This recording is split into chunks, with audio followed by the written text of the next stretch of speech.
బిస్మిల్లాహిర్రహమానిర్రహీం.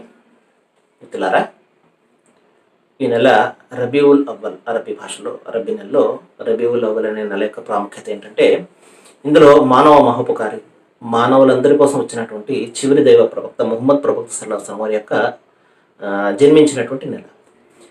ఇన్షాల్లా సహజంగా ఈ నెలలో మిలాదున్ నబీ అనే ఒక పదం మీరు ఉంటారు. ప్రవక్త వారి సల్లల్లాహు అలైహి వసల్లం వారి యొక్క పుట్టిన దినము, సహజంగా సెలవు దినం కూడా ఉంటుంది ఆ రోజున. మిలాదున్ నబీ అంటే ప్రవక్త వారికి జన్మదినం అని అర్థం. అయితే ఇది ఒక పండుగ కాదు, ఒక సందర్భం మాత్రమే. పండుగల్లో ముస్లిం సమాజానికి రెండు పండుగలు, ఈదుల్ అజ్హా మనకు తెలుసు, బక్రీద్, ఈదుల్ ఫిత్ర్, రంజాన్. ఈ రెండు తప్ప మరొక పండుగ లేదు.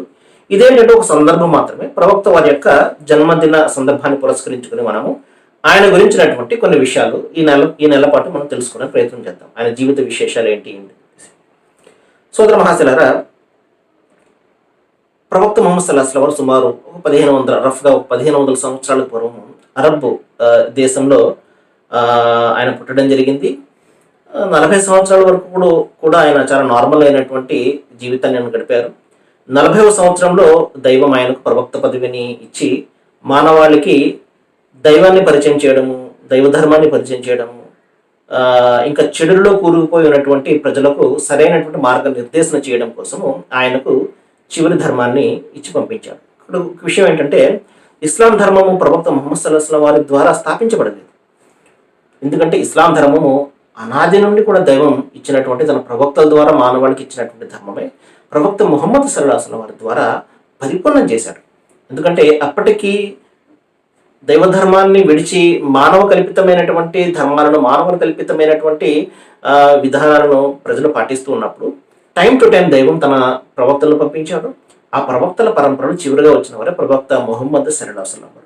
సోదర మహాశిలారా, మనం ఎవరైనా కావచ్చు, నాస్తికులం కావచ్చు, ఆస్తికులం కావచ్చు, ఏ ధర్మాన్ని అనుసరించే వారమైనా ప్రవక్త ముహమ్మద్ సల్లల్లాహు అలైహి వసల్లం వారి గురించి మనం తప్పనిసరిగా తెలుసుకోవాలి. ఎందుకంటే ఆయన 23 సంవత్సరాల్లో మానవ జీవిత చరిత్రనే మార్చివేసి అద్భుతమైనటువంటి ఒక సుందర సమాజ నిర్మాణాన్ని ఆయన సాధించి చూపించారు.